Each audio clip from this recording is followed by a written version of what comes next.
ஒரே தரம் மரிப்பதும் பின்பு நியாய தீர்ப்படைவதும் யாருக்கு நியமிக்கப்பட்டிருக்கிறபடியே?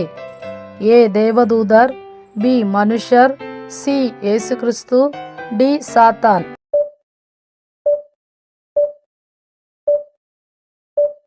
சரியான விடை பி மனுஷர்.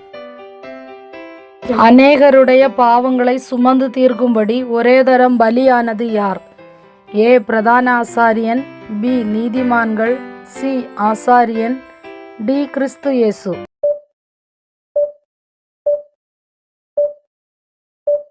சரியான விடை டி கிறிஸ்து இயேசு. கிறிஸ்து இயேசு நமக்காக காத்து கொண்டிருக்கிறவர்களுக்கு இரட்சிப்பை அருளும்படி இரண்டாம் தரம் எப்படி தரிசனமாவார்? ஏ பாவமில்லாமல், பி குமாரனாக, சி அதிகாரமுடையவராக, டி எஜமானனாக.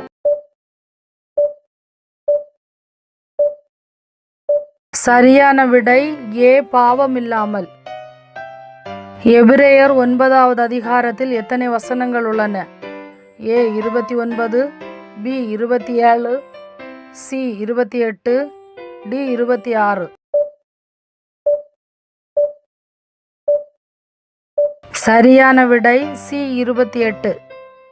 கிறிஸ்து தமக்காக காத்து கொண்டிருக்கிறவர்களுக்கு எதை அருளுவார்? ஏ இரட்சிப்பு, பி நன்மை, சி வல்லமை, டி சமாதானம்.